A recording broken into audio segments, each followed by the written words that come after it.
Andy, my dude, have you heard of the magical website builder known as Squarespace? Ugh, not another Squarespace ad. I feel like every podcast is sponsored by them. Hey, don't knock it till you try it. Yes, okay, it is overhyped, but actually it lives up to the hype. Squarespace is like a website fairy godmother. With a click of a button, your site transforms into a beautiful masterpiece. A website fairy godmother? That sounds interesting. What makes it so magical? Well, for starters, those slick templates make anyone look like a professional web designer. Pick one, customize the colors and fonts to match your brand, and voila. Plus, the drag-and-drop fluid engine is so easy, your grandma could build a site on Squarespace. Well, she did knit me a lovely scarf last Christmas. Maybe website design is next. Exactly. And when you're ready to sell your Nana's handmade scarves online, Squarespace has built-in e-commerce. Add a store with one click. Get flexible payment options. Then watch those sales roll in. And when she wants to teach others her steezy scarf skills, Squarespace's new courses feature is just the ticket. Nana can set up her curriculum and enrollments and payments in a snap and become the next e-knitting influencer. Oh, wow, you really sold me with the grandma angle. Sign me up for that free trial. Just go to thenextreel.com/Squarespace and transform your site into a beautiful Squarespace masterpiece. Well, thanks, Pete. Even though it's overhyped, Squarespace actually sounds perfect for Nana's site's needs. Appreciate the warning on the ads, though. I'll brace myself next time I listen to a podcast. Anytime. Let me know if you need any help getting that site up and running.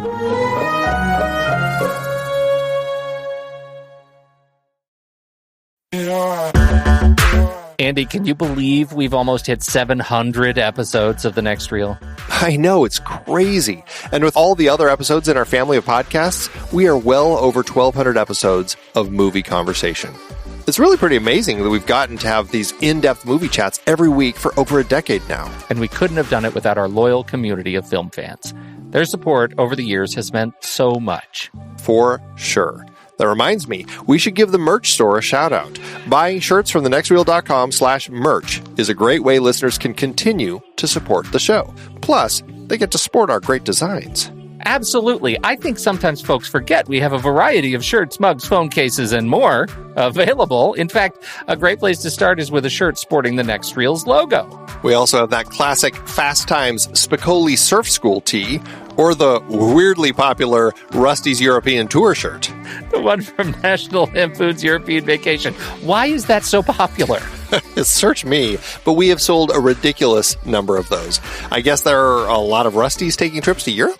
We're always adding new designs based on movies we've covered, like our brand new design for a streetcar named Desire, featuring a streetcar named Desire. So if you want to rep your love of TNR and films, head to thenextreel.com/merch. Every purchase helps us continue to have these weekly in-depth conversations. So visit thenextreel.com/merch today. And as always, thanks for listening and being a part of the Next Reel community. We've got lots more great movie chats coming your way.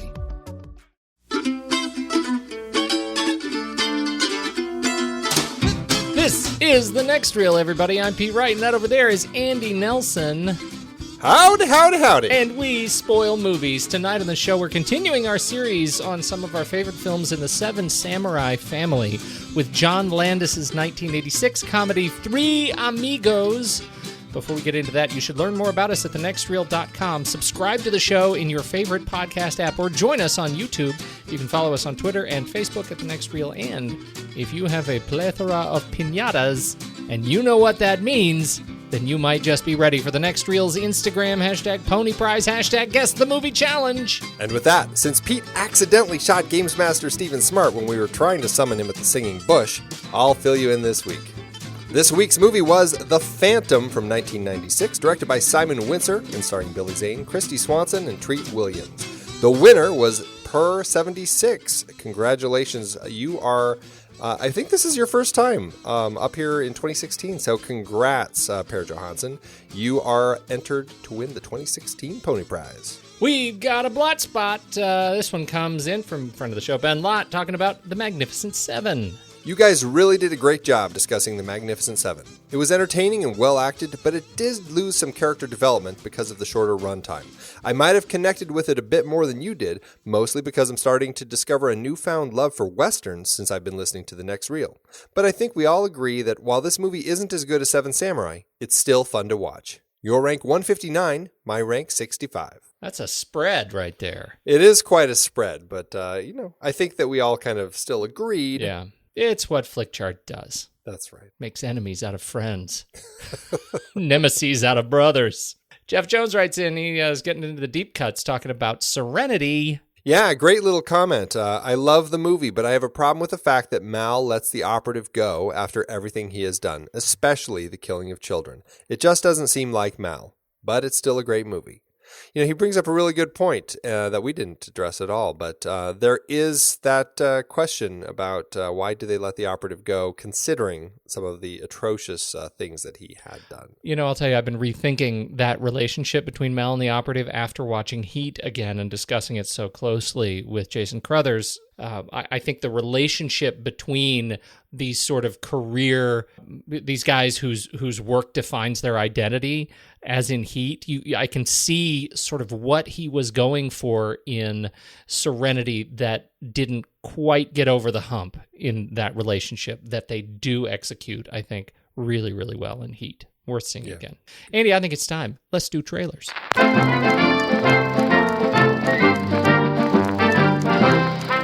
So my trailer is Free Fire, which is Ben Wheatley's new film, and it's a red band trailer, so it's full of naughtiness. Ooh. Oh, yes. Do tell.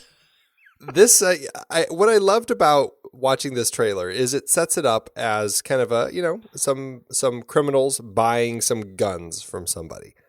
But then we never leave the warehouse, and the whole trailer is just this shootout as these people are trying to survive and get out of this warehouse alive.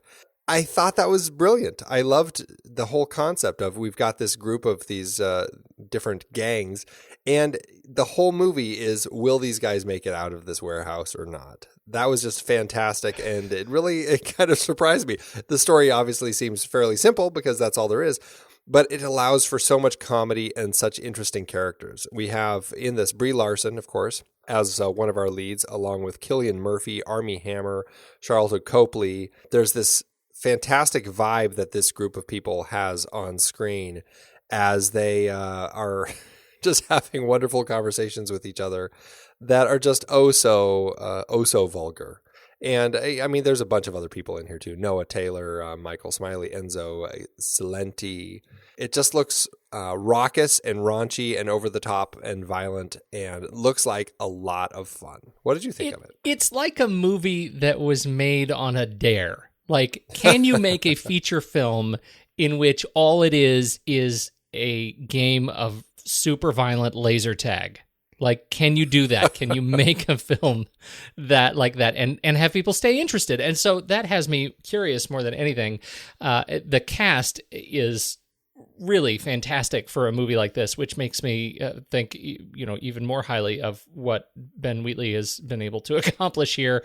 I laughed through the entire trailer. It is violent. It's super violent. How delighted do you think they are at this point to be able to update their titles and say Academy Award winner Brie Larson? Right, exactly. Really funny. I think that's really funny. So I'm looking forward to it.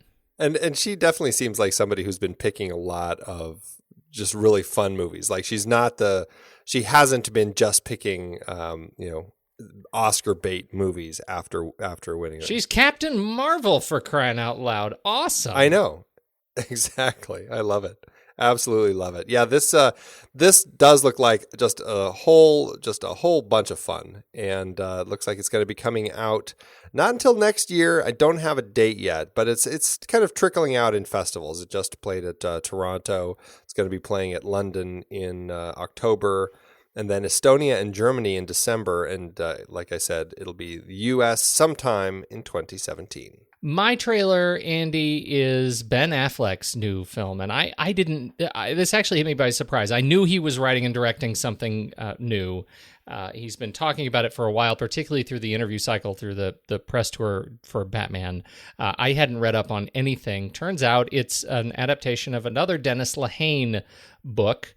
This one is Live by Night. It is a Prohibition era rum running mobster race story. I actually am a fan of the book, and I was a fan of other Lehane books that have been adapted. I've only read Shutter Island and Mystic River, but he's done a lot. I never read Gone Baby Gone. This is another one that Ben Affleck is taking the helm on. So it looks really good to me. And I think because I am liking Ben Affleck more and more as he gets older, these kinds of stories are compelling. Also stars Scott Eastwood, Elle Fanning, Zoe Saldana, Sienna Miller, Chris Sullivan, Anthony Michael Hall, wow, Brendan Gleeson, Titus Welliver, and Max Casella. Chris Cooper is showing up in this one. It is just looks like a fantastic cast, and it's a period that I really enjoy. So what do you think? Absolutely want to see it. I mean, Ben Affleck has proven himself to be quite the director. I think everything he's done so far has been really fascinating, very engrossing. I have just enjoyed watching him as an older actor, just doing some really interesting things and making interesting choices. And yeah, everything about this looks right up my alley. I haven't read any of Lehane's novels, but I have enjoyed some of these movies that have been done, like Gone Baby Gone, like you said, Shutter Island. Didn't enjoy Mystic River. I didn't really care for that one, but I did enjoy The Drop. That was another one that he had written. So yeah, that one was another one that was I still haven't seen, but it was based on his short story, Animal Stories. I think that Animal Rescue. Animal Rescue. That's what it was. Yeah. Anyhow, this one looks good. It's another 2017 release. Looks like it starts probably Oscar bait December 2016 in the U.S. Opens for reals January 12th. It begins its global rollout. It finally hits through pretty much the next 2 weeks. So be on the lookout for it. Excellent. Andy, could it be once again that you are angry at something else, but you are taking it out on me? That's right! The Three Amigos. They were the biggest stars of their day. The Three Amigos are history.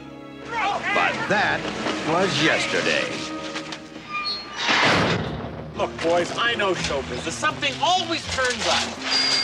Telegram for the Three Amigos. Come with me where moonbeams paint the sky.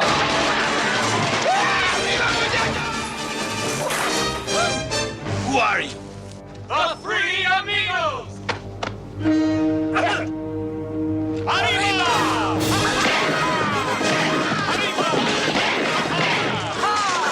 I like this guy. They are funny guys.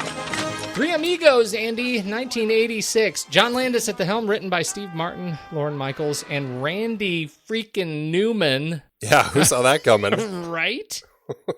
Stars Steve Martin, Chevy Chase, Martin Short, Alfonso Arau, Tony Plana, Patrice Martinez, and just a fantastic cast of characters filling in the desert around Santa Poco. What did you think of this movie? I flippin' love this movie. And it's hard for me to step back and look at it critically because I think it came at my brain at a perfect time when I could absorb something like this and just everything clicked with my sense of humor and my personality and my age. Like everything just worked. And as I get older, I just find it funnier and funnier. And I'm like, gosh, this has to be just, me, because I don't think the movie is actually probably that good, but I still I really love it. I just absolutely love it. And I just laugh hysterically every time I watch it. I do too. You are not alone. Or if you are in good company. I really laughed at this movie this time, and it starts from the very moment the movie opens. I'm already chuckling. It's really funny, and I think one of the reasons it works, if we're talking about it as part of our, Seven Samurai family series, it works because it actually it picks these pieces of the Magnificent Seven to copy really smartly. Going from seven to a trio is the major change.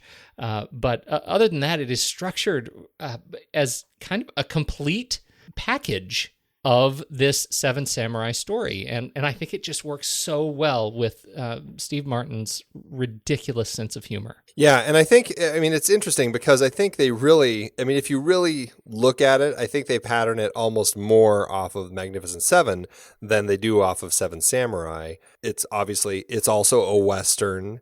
You've got that scene where they get, in Magnificent Seven, they didn't get scared away out of the village, but they did kind of get booted and then they chose to come back. You get that same sort of thing here.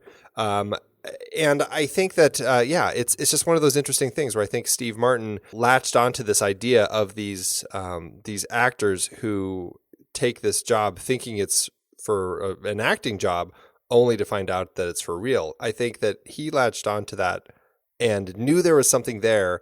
Like you said, there's a much smarter story going on here, and everything that they wrote really taps into all of the genre conventions, all of the kind of just the tropes that go along with this whole idea of finding a team to come help you out of this situation, all of that, while also allowing these kind of bumbling idiots to just stumble their way through the entire thing. Well, yeah, and that's one of the things that's so sort of rewarding about it is these bumbling idiots. They're affable, they're lovable. We want to see them succeed, mostly because they're so dumb in the face of a criminal element that is much more calculating, although also dumb. It does not take itself very seriously in that light. It's a film where the actors have fun with language and accents, and I think it ends up being just really rewarding as a result. One of the things that's really interesting about it, take for example, we've talked twice now about the unrelated hero introduction, right? The way the last several films we've talked about in the series introduce us to the heroes in a way that is unrelated to the narrative of the film itself. They do it here too, and if you look away, you'll miss it. But they do it in the replay of the film that our heroine goes in to watch when she's learned. It's like she thinks she's watching a newsreel, but in fact she's watching a film in a church as she's looking for heroes to come save her village. I think that ends up working really well, and it gives us a sense of who these guys are and why this is going to be such a funny case of mistaken identity. They cut, apparently, the opening sequence of bandits pillaging the town. And that would make it a perfect homage. Yeah, right. A great setup, having all of that stuff given to us, seeing El Guapo and his men riding in to plunder the town and saying, "We'll be back," and really setting up the story. We have it all there. Carmen talks about, we've got to find somebody to help us, but still, you're right. It would have been great having that open there so that we really could have set us up well for it. Here we're talking about the script a little bit. Obviously, Steve Martin. Yeah, he came up with this idea back in the late 70s. I'm not sure exactly what he was doing. It might have just been some of his stand-up and stuff, but he had come up with this whole concept of this Western thing, and he actually hired some writers to write a screenplay for him, and he couldn't quite get it to click. It wasn't working. Lorne Michaels said, "You know what? It's not worth doing this," and he's told him to get rid of it. And then they opted to work on this together. And then somehow Randy Newman figured into the equation. I'm not quite sure. Probably from, they had all met at some point on Saturday Night Live or something. But anyway, so he had come up with this idea and kind of worked on it in the late 70s, early 80s. The three of them kind of came together and put this together. And, the original story was The Three Caballeros is what they called it. And it was going to star John Belushi, Dan Aykroyd, along with Steve Martin. Steven Spielberg was actually at one point interested in directing it. It's interesting, too, that Lorne Michaels and Randy Newman, this is their only feature film credit for writing for both of them. And when you look at Randy Newman's credits, that might be unsurprising given where his sort of focus is his career. But Lorne Michaels, I think it's interesting. He's got a ton. He's got like 30 writing credits, but they're all SNL. They're SNL specials. This is looks to be his only feature. He's got 158 production credits, but his only feature was to come together for the Three Amigos. There's something about that I find really funny. Yeah, it just seems like one of those things where Steve Martin kind of, tapped into his buddies and said, hey, wouldn't this be funny? And I can just see them sitting around for drinks or something talking about it. And they're like, yeah, let's just do it. Right. It just seems like one of those sorts of movies, On to John Landis, shall we? Yeah, he made this right after he did Spies Like Us. This actually, I mentioned Steven Spielberg had kind of been interested in it before John Landis was offered the role. Spielberg, I think he ended up turning this down to take E.T., which I guess we should all be grateful for because that's that one worked out all right. Well, you roll the dice on any of these projects. You roll the dice. And of course, Spielberg wanted Bill Murray and Robin Williams in it, which I think would have been an interesting little trio. But it was John Landis a few years later who ended up landing the job. And, I think that it worked well with the types of films that he had been doing. I mean, he knew how to direct comedy. I mean, we had talked about him, of course, with American Werewolf in London, which is really a time when he really stepped far away from his comedy, although that certainly has a lot of funny going on in it, but it's definitely not what you'd label a comedy. But I mean, you look at the other stuff that John Landis had been doing. I mean, from the beginning with Schlock and then Kentucky Fried Movie, Animal House, Blues Brothers, Trading Places, and then Spies Like Us, and then Three Amigos. I mean, this is a guy who really kind of has tapped into comedy and just understands how to tell a funny story. And I think that he saw the humor in these characters. He understood the types of characters that Martin was writing and this world. And I think he was able to tap into that, not to mention really finding the threads that would connect it to its the family of Magnificent Seven to just kind of bring all that out more. Although then you get this. In Movies.com interview he did last year, they ask him, does it irk you a little bit that movies like Galaxy Quest and Tropic Thunder have capitalized on the same Three Amigos idea where a group of actors are unwittingly thrown into real danger? And Landis says they completely ripped it off.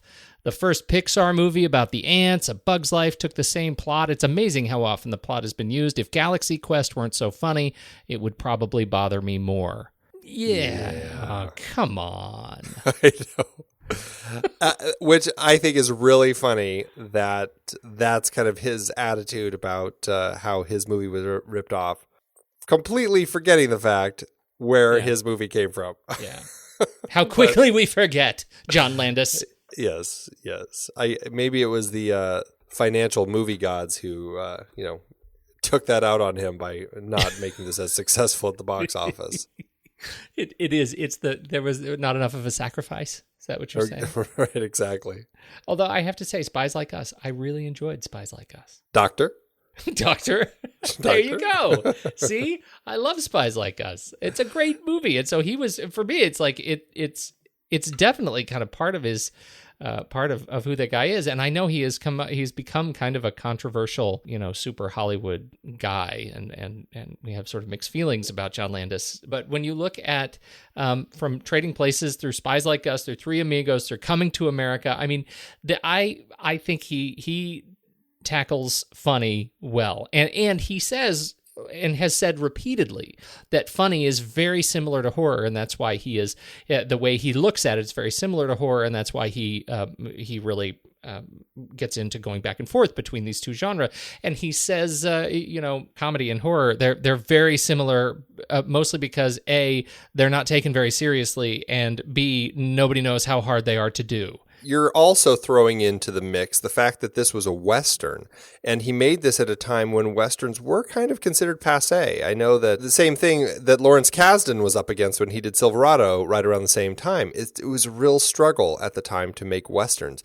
People felt like it was done, and it was kind of an old thing that nobody wanted to see anymore. So it was a real struggle, and certainly something that Landis was up against when he made this. That is so true. And isn't it funny how far we've come from, the Magnificent Seven and sort of the heyday of the cultural acceptance of the Western? First shot, last shot. I would be, I watched the revised opening, or not the original opening, when El Guapo came into the village. And I wish I could remember how it would have begun with that first shot. Since now, I mean, it's a very perfect pairing of first shot, last shot. The first shot, we're riding along with the Three Amigos as they sing the ballad of the Three Amigos. They're riding toward us. And the last shot is the three of them riding away, galloping away, really, into the glorious sunset. It's a nice pairing. It's very simple, riding toward us, riding away from us. It sets it up very nicely. But I would be curious, how would it work if it were the El Guapo original opening? Yeah, I wonder, because, even if we just take the what the opening of the sequence represents, it still pairs up better with the last shot, and the last shot is the Amigos riding away from us into the glorious sunset. We have them ride in, and then we have the good guys ride out. That's how it should be, as it should be. The way that it is right now, it really sets it up where it's just a story of these three bumbling idiots. This goes to something about the script that I think is really interesting, where it's like, is there really character growth? Do we have any characters going through any arcs?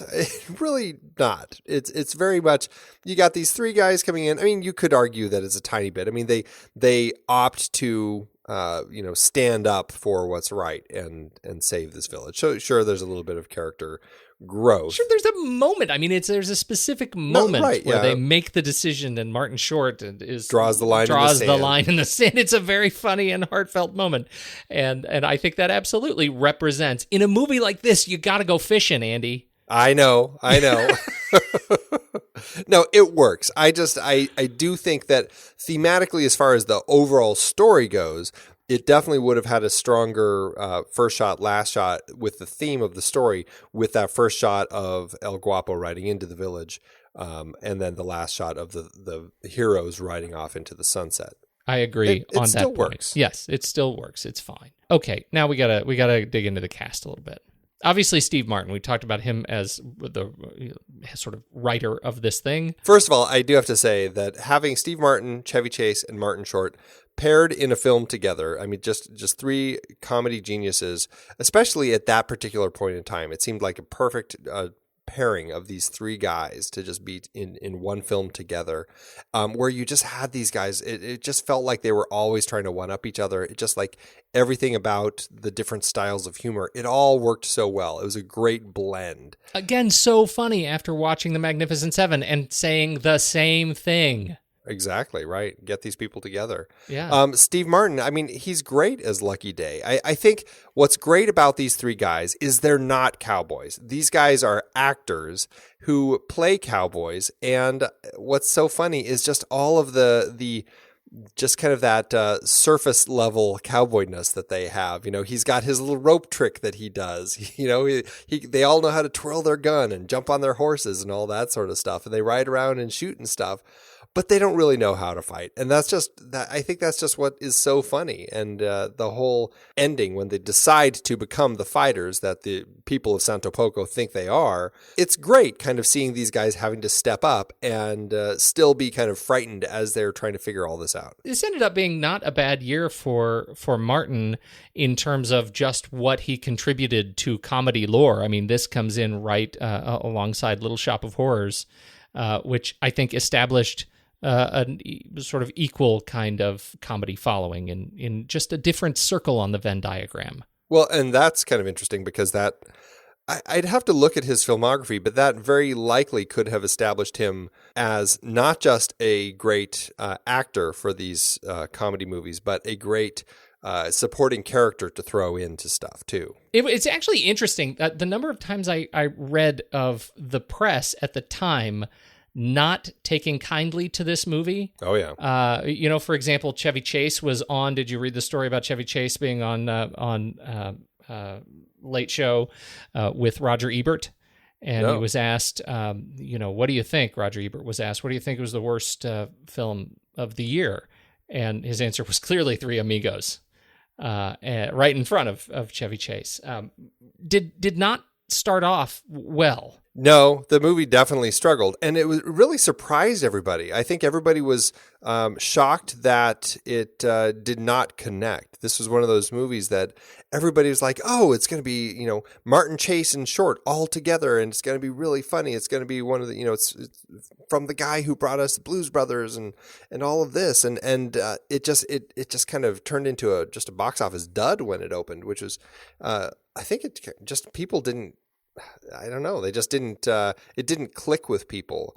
And I mean, if my parents had taken me to this, I would almost guarantee that they would have hated it at the time. It's just it's one of those movies where it's like, oh, what is this? I was actually surprised. My wife wandered in as I was watching it, and she was chuckling, and I didn't expect that at all.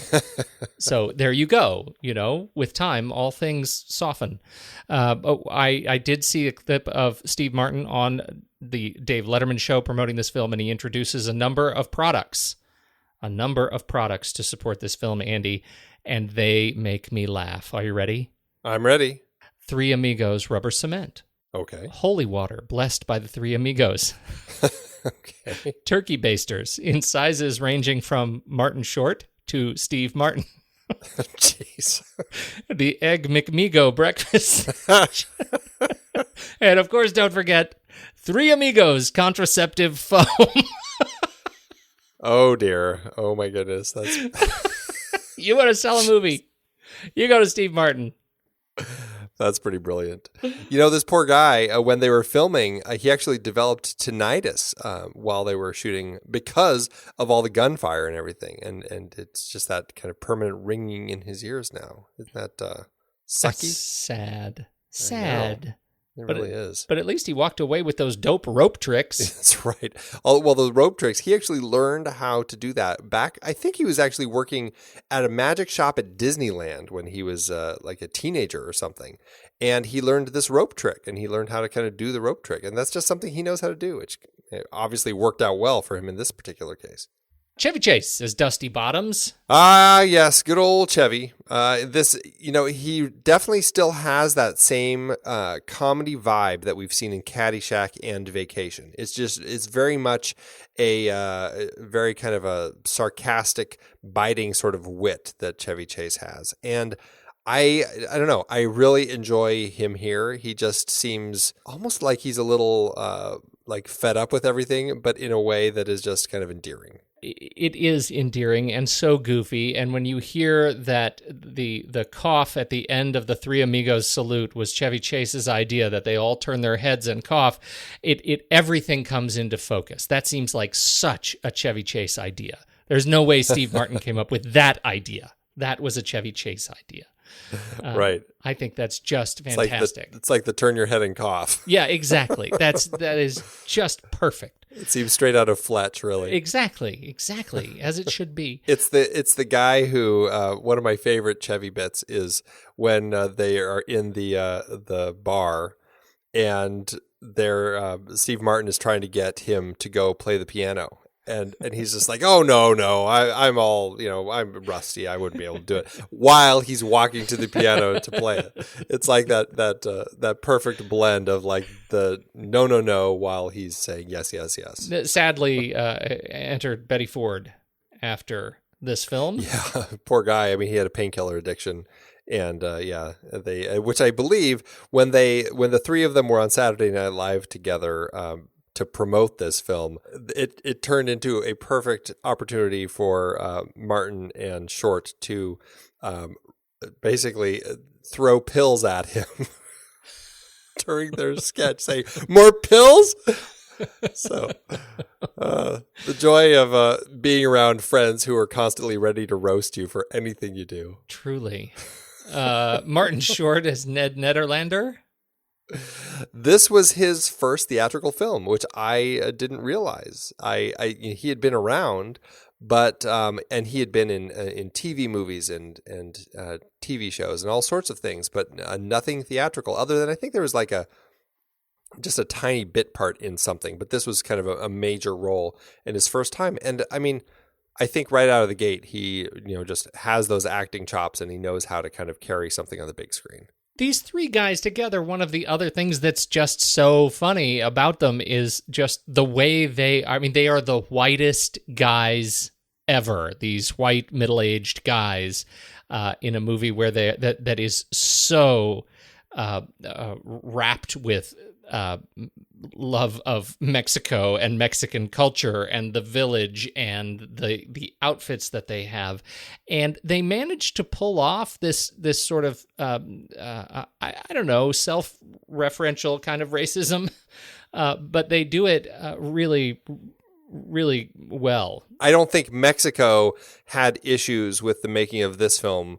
Like they were being so cautious about how Magnificent Seven worked Right. and how the Mexicans were portrayed in that film. This is clearly just a comedy. I mean, they're being made fun of as much as any other character in the film. And I would say you're not making fun of any of the Mexican characters because of the fact that they're Mexican. You know, anyone who you're laughing at, you're just laughing at because of the particular character that they are. Well, and that's what's so beautiful about these guys, because in fact, when you are laughing at them, you're laughing at them because they're not. What is the line that Steve Martin says when they get into the bar? He says something like, oh, we're not Mexican. We're from out of town.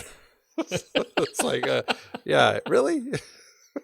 Alfonso Arau plays El Guapo, the ringleader, and it has possibly the best introduction of an antagonist of a comedy that I can remember. I just love Alfonso Arau. I think he is just such a funny actor here. And I mean, also look at something like Romancing the Stone. I mean, he's so great. And that has become like, I don't know, it's just like a joke that, I mean, sadly we just lost Gene Wilder, but you know, that's one of those things like, cause he says like John Wilder, the John Wilder. And we would always go, Gene Wilder, the Gene Wilder. But I mean, he has been around forever. Wild Bunch. I mean, you know, this is a guy who has been acting since way back in the day, and not only that, but he directs stuff too. I mean, like Water for Chocolate was a great film that he did, and Walk in the Clouds. So I really enjoy what he brings to the table as both a director and an actor. And El Guapo is just one of the best. That we meet him on a photo shoot in the middle of the desert. He is a photographer, and that his gang rides up to tell him what's going on, what has just happened in Santa Poco, and he's shooting like the Arabian Nights is set up in the middle of his camp, and he is on a set, and he's shooting it with all of his thugs dressed up as sort of Alibaba's castle characters. It's funny, brilliant. I think it's funny that he's named El Guapo, which is like the handsome one, and his assistant is named Jefe, which is like boss. So it's like, right, it seems right. But This is he is in this film partly because it's Landis's thing for putting his director buddies in movies. He had known Alfonso Arau. Apparently, there were 17 cameos of directors in Into the Night. I had no idea there were so many cameos. I was looking at the cast and I was like, wow, there's another director who's in that movie. That makes me want to watch that one. I know, me too. But in this case, it is only Arau that gets the nod for the director's cameo. And what's funny is that he had starred in a film in 1970, a Spanish film called Tres Amigos, which is like, that's funny to have two different Three Amigos in your body of work. Although you'll note no exclamation points. No, it takes the fun out of it. That's important. Yes, it really does. Tony Plana as Jefe. I just, the pairing between him and Alfonso is just so great. The two of them work and they riff off of each other so well. It's just like the comedy moments about, the plethora of piñatas and, at the end when he's just like, I'm still here, El Guapo. Oh man, it's just so funny. He's a great actor here and he just totally dives in wholeheartedly into this role.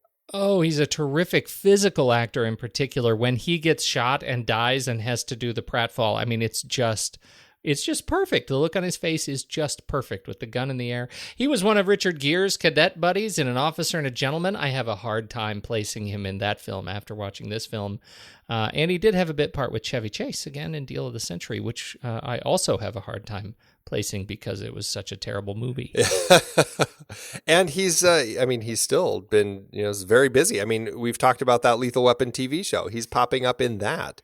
I mean, he's been in Madam Secretary and The Fosters and The Blacklist and Alpha House and Desperate Housewives. And Ugly Betty. I mean, that's the big one. I mean, 85 episodes of that. He was on that for a long time. And this is a guy who's just been around doing all sorts of stuff. And I mean, he's one of those guys. I mean, he's just, since he started in the late 70s, he's just been all over the place. Patrice Martinez, I don't have much to say about Patrice, although you watch her in this movie and, because most of her credits are about how she's, an Albuquerque native and a grad of the London Royal Academy of Dramatic Arts. And then she comes home to do this film. I find that funny. She was terrific. She's very sweet. She was, as a character, well used as the naive village girl who turns out is pretty much smarter than everybody else. I love that she pops up a few years later as the receptionist in Beetlejuice. She has a lookalike sister, Benita Tellez, who is also in this movie. She plays Rosita in Three Amigos, and they both have kind of parallel careers. Of course, Fred Asparagus as the bartender. This town is getting too rough for me. He's so brilliant. He is just brilliant. He's got he has a handful of credits, including Beverly Hills Cop 3 with good old John Landis. That's right. Yeah, he was great in this as the bartender. You don't see him all that much, but he is the last man standing in the bar after these ridiculous gunfights. I don't remember him in This Is Spinal Tap. I don't either. He's Joe Mama Besser. And he's also in Breakin' 2 Electric Boogaloo. So there you go. There's Fred Asparagus. What a great name, first of all. Fred Asparagus. And then we've got a whole bunch of, not a whole bunch. We've got a few. Well, we've got the trio. Parts. John Lovitz, John Lovitz, Joe Mantegna, and Phil Hartman as the Hollywood people. John Lovitz and Phil Hartman as the dopes, and Joe Mantegna as the head of the studio, Harry Flugelman. Joe Mantegna is perfect in the part. He does that sort of role really well, and I enjoy him. He's a perfect foil for the Amigos early in the film. There definitely was more going on with these guys before the film got hacked up a bit. There's definitely some more stuff with them, but I love them. And John Lovitz, I mean, it's exactly the type of stuff that John Lovitz did so well. And man, did this make me miss Phil Hartman. Wardrobe, take their clothes. Yeah, right. That's so great. Take the Amigos' clothes. Apparently, Fran Drescher and Sam Kinison were cut for time. Did you see them? Fran Drescher, yes. The Sam Kinison bit, I guess, just was kind of lost. This goes, I guess we can just jump into the editing tiny bit here. But when this film was in the post-production phase, it was in that awkward time of John Landis's life when he was actually on trial for the I don't know if it's fair to say he was on trial, but he was testifying and stuff for his part in the disaster that happened on the Twilight Zone set when the helicopter crashed and all that. So he was kind of going through the motions of having to be in court during the day, testifying and everything. And then he was only able to come to do any of the editing at night. So they ended up doing a lot of cuts without him. They cut off that whole beginning that we'd already talked about. They cut out an entire bit with Sam Kinison, who popped up as, I guess they run into him at some point. He's like this savage mountain man who's running around wearing chicken bones. He's got bloody axes in each hand. He catches Steve and Marty in a trap and they shoot him, but then after they shoot him, he's dying, and while he's dying, he's showing them snapshots of his children, and Chevy Chase is just horribly guilt-ridden because of this whole thing. I think it could have actually played in fairly funny with the scene later when Chevy is really nervous about hitting the guy on the head, Yeah, right. But anyway, that one was lost. And then Fran Drescher, she's basically the other actress at Harry Flugelman's studio that he is really behind. And as the Amigos are kind of falling from his graces, she's the one who's on the rise. And so they have this whole bit where as soon as they get booted from their mansion, they go back to it. And now she has already moved in. I mean, we saw how quick all these things are changing, but she's already moved in and just all this sort of stuff. So there was a lot more stuff going on with her. But yeah, this was all stuff that they kind of cut. Not so much with his permission, but he wasn't around to kind of protect it or talk to them about it. It just kind of happened, and so now all they have are some scenes from. I think they actually happened to find it in some cut that they had given to to the press at like a junket. It was just an old reel of that particular part of the film. Well, it makes sense then why Landis today is saying that it was cut for time. I mean, that was in the 2015 interview, speaking specifically of the Sam Kinison stuff. But it makes a lot more sense in the context of his role in the Twilight Zone affair. Right. That there is sort of a collective story around how these things were lost. It's really unfortunate, particularly the opening scene. I still think that's, even from a few minutes ago, Andy, I haven't changed my mind. I still think that's a major loss. Well, good to know. Good to know you haven't changed your mind. Yeah.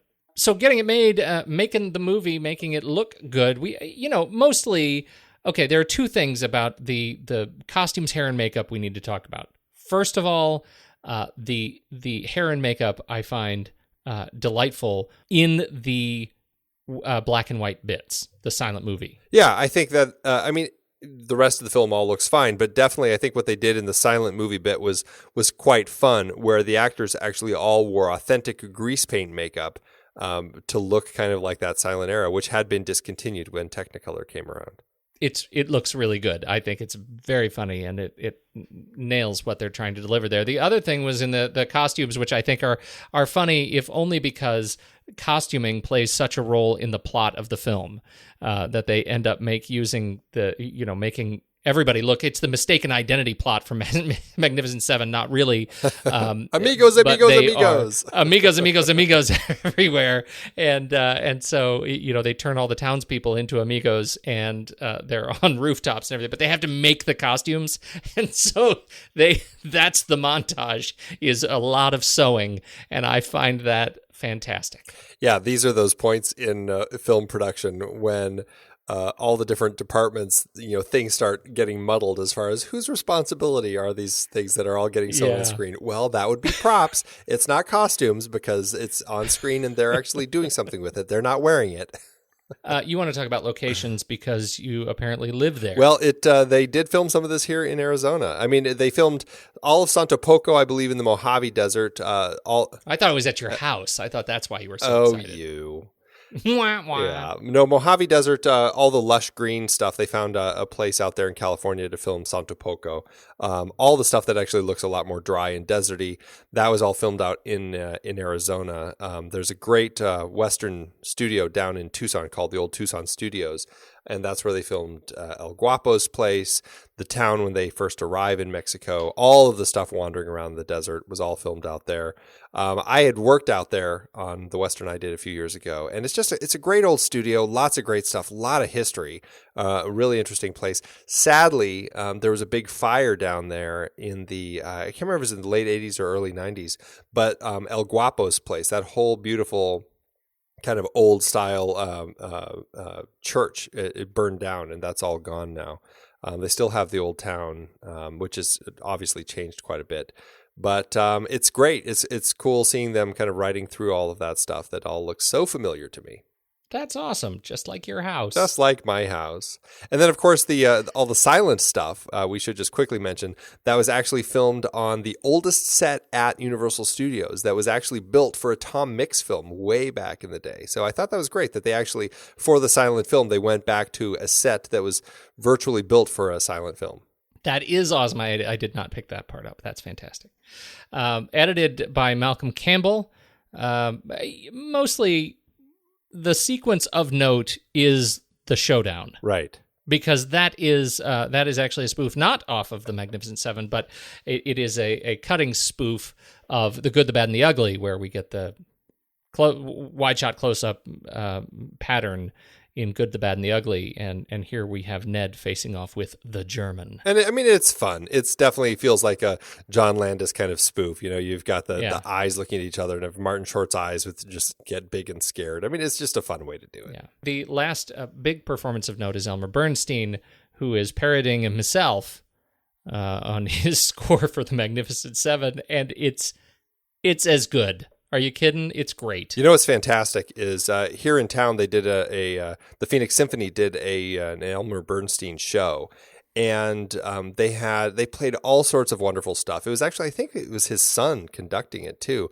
They had John Landis actually there. He came out and he introduced a whole section where they played a bunch of comedy music that Elmer Bernstein had written, including this.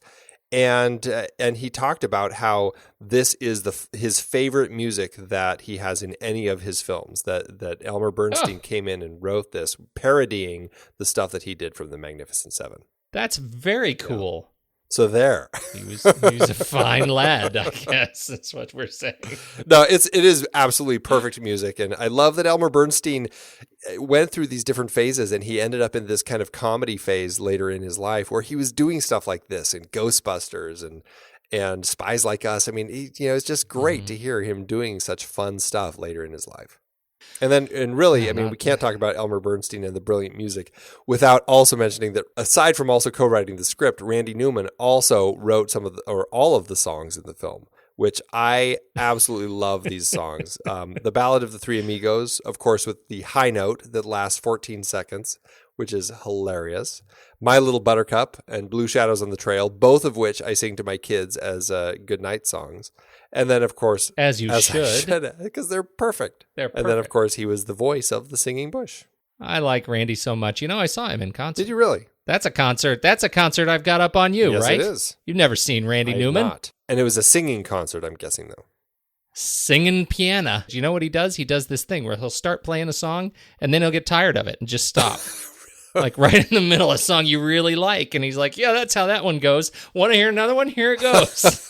That's kind of weird. You're like in the middle of the best song that you really love. And there and he just stops. He's just done. He just finishes it. He moves on. So funny. So that's what he's like, Randy. Let's talk about all the awards this thing wrapped up. Oh, yes. Woo. Yeah. 'Tis the season. Yes. Yeah, good old Three Amigos. Anyway, moving on. But we do have to mention, even if in brief, remakes. Yes, because if for no other reason, I mean, unlike whatever John Landis thinks, this is fitting into nicely our family. And so we do have some fun stuff. I mean, it's all been mentioned, but A Bug's Life certainly kind of patterns itself after this, and Galaxy Quest. And even to a certain extent, like he said, Tropic Thunder. I think that's funny. This film is sandwiched right in the middle of an enormous string of films. It is a remake, and it has been remade. It is. It's interesting. It is kind of funny. It's very zen. Yeah. Everything old is new again, and old again in some weird way. That's right. Yeah, it's interesting. This is a movie that I just love it. It didn't do well when it was released, but time has proven that it connected with people. It has developed this cult following. There's professional impersonators, and I guess Martin Short's cousin is a member in some professional impersonator group. Steve Martin said to John Landis, he said, "You were right. Time is the only true test of a movie." The Three Amigos, just like The Magnificent Seven, it's become this kind of cultural zeitgeist phraseology. You've got, there's a trio of football players who are called the Three Amigos, trio of baseball players who are called the Three Amigos. The three, our three big Mexican directors right now, they're called the Three Amigos. It's politicians. Mm-hmm. I mean, anytime you compare three people together, they become the Three Amigos. It's funny how that works. So, I love it. John Landis said that this actually did better overseas than it did domestically. I wonder if this is one of those things where people still overseas will really latch onto, or if it is kind of one of those things where if you didn't catch it at the right time when it came out, it's not something that's going to stick with you. I hope not. People from abroad, please write us, particularly if your nation is not a native English-speaking nation. If your first language is not English, write us and let us know what you think. Yeah. How did it work for you? How did it do in the box office? It didn't. It didn't do well enough to get a sequel made. I guess that's a good way to say. According to John Landis, it made less money than Poltergeist 2, The Other Side, or Police Academy 3, Back in Training, which is kind of sad to say. But this film was released December 12th, 1986. I think they were expecting it to be the big holiday season comedy film. It cost $25 million at the time, which is about $53 million in today's dollars. Ended up domestically making about $40 million, and I couldn't find any information on what it made internationally. But that's about $83.5 million adjusted. So it still made its money back, but that's also not counting any prints and advertising. So who knows? But all told, what I have here, it made an adjusted profit per finished minute of about $290,000. How good would this movie have been with Steve Guttenberg, Bubba Smith, and Michael Winslow? Oh, geez. I'm just saying, Police Academy. I think we should rank it. Let's do it. Head over to flickchart.com/thenextreel. You'll see this in our newest movies right in the top left over there, and you need to click on it and add it to your flick chart. Let's see how it ranks.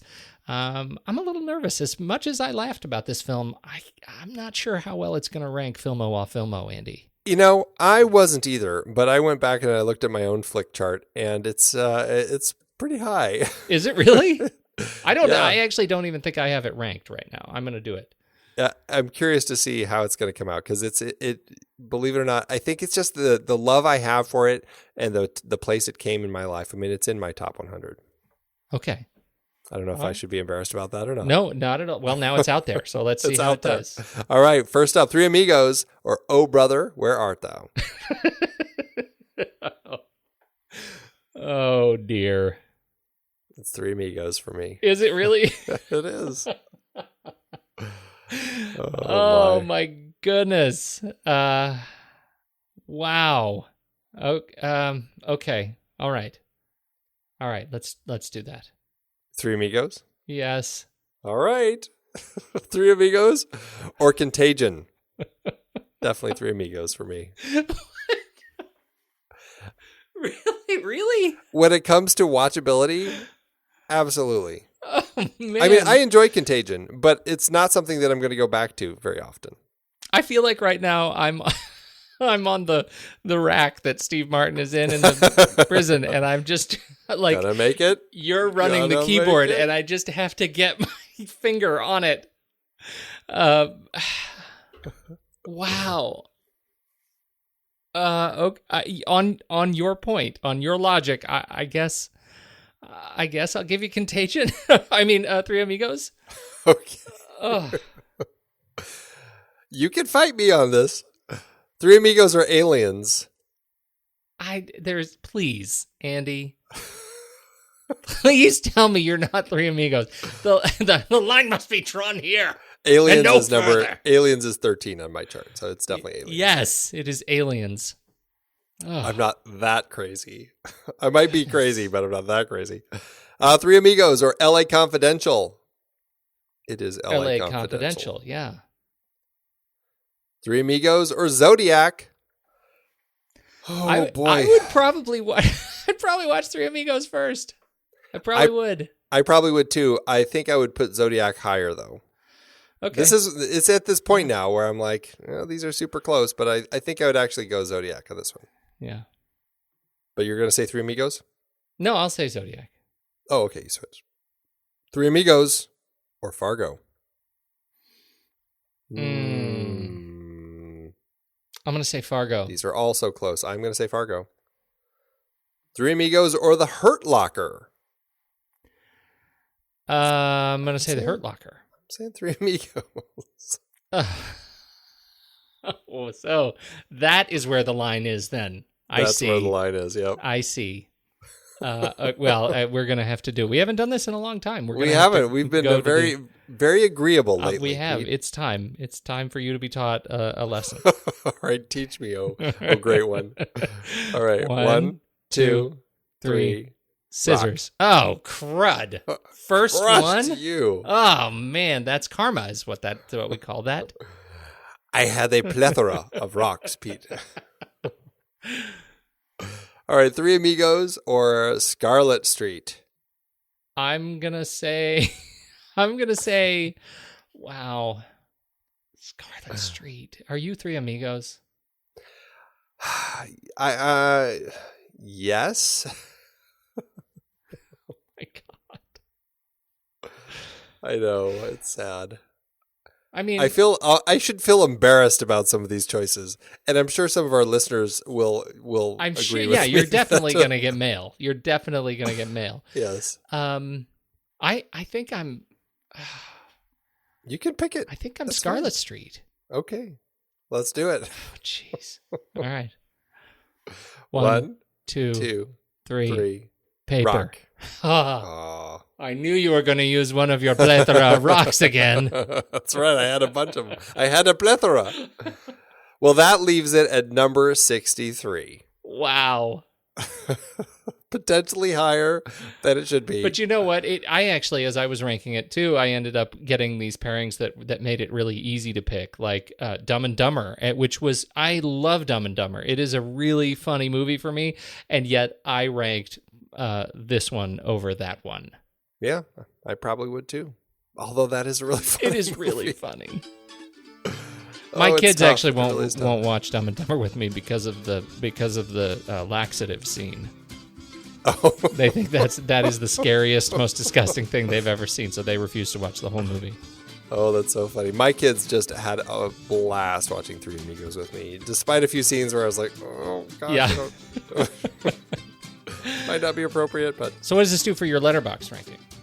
You know, I really deliberated on that because I'm like, realistically, it's probably like a 3.5 star film, but I'm giving it 5 stars, and because it's probably not a 5-star film, but for me, everything about it, I think, hits so perfectly that I couldn't not give it 5 stars, and I acknowledge that that's probably wrong, but that's where I stand. Well, I came in with it at 3.5. I'll give it 4 for your Andy's half star of love, but I can't give it 5. I really enjoyed it. I tell you. But I feel like your exuberance is making me regret not fighting you more.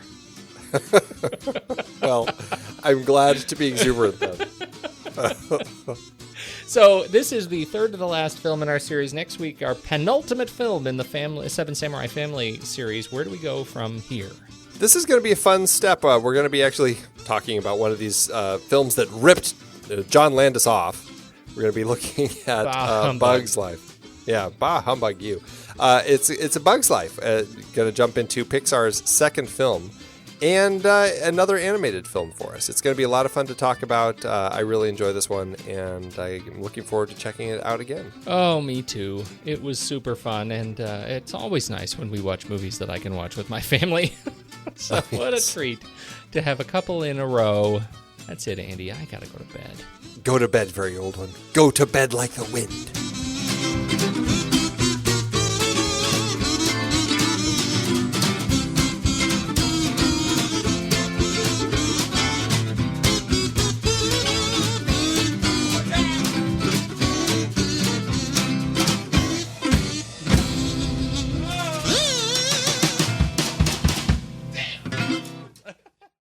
Oh, Andy, does Amazon giveth today? Oh, yes, as Amazon always do. Oh, the bounty. We've got a couple of 1 stars coming at us from Amazon, and I'm gonna go first because I think this one was actually written by my great grandmother. God rest her soul. It's called Just Not Funny. Oh my, this movie was mentioned in a book in which the author calls it one of his favorite comedies, since another of his favorite movies is What About Bob, and since I love Steve Martin and Martin Short in the Father of the Bride movies, and Chevy Chase in National Lampoon's Christmas Vacation using a filtering player that makes it family-friendly, I thought this is one that I'd be sure to enjoy. Wow, this movie is just not funny at all. It is silly at best, but it's mostly just a poorly written movie. As other reviewers said, Chevy Chase's character spends way too much time in scenes that allow him to do little more than make facial expressions. This movie does not even compare to What About Bob? Big disappointment. Not facial expressions. In a movie? A movie? Well, I've got a 1 star by Nate, who I have a hunch might actually like the movie, but his review... I think he's just really disappointed. Nate's 1 star. Blu-ray is too clear for this video. Makes everything look fake. Three Amigos as it should never be seen. Blu-ray. A bad idea. No. No, he did not say that.